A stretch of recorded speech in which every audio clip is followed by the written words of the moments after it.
Sir எல்லாருக்கும் வணக்கம். இப்போ நம்ம பார்க்க போறதுன்னா ஆன்சிலிங் machine 12 inch with control box.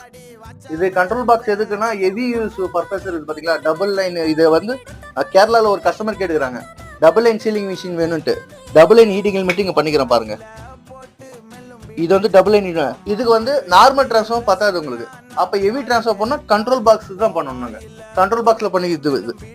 இப்ப பாருங்க, கண்ட்ரோல் பாக்ஸ் ஆன் பண்ணி காமிக்கிறேன், எப்படி ஒர்க் ஆகுதுன்றது உங்களுக்கு காமிக்கிற பாருங்க. இது ஆன் ஆஃப் சுவிட்ச். இது இங்க பவர் பாருங்க. மேல பாருங்க கூலிங் ஃபேன் இருக்கும். இது வந்து டிரான்ஸ்ஃபார்மர் கூலிங் ஆகுது, கூலிங் ஃபேன் வச்சுக்கிறோம் நாங்க.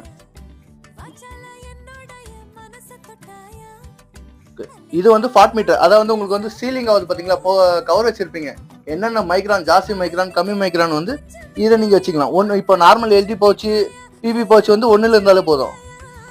லேமினேட் போச்சு, அலுமினியம் போச்சுக்கு வந்து நீங்க 2, 3 அது மாதிரி வச்சீங்கன்னா உங்களுக்கு பர்ஃபெக்டா இருக்கும். இப்போ நான்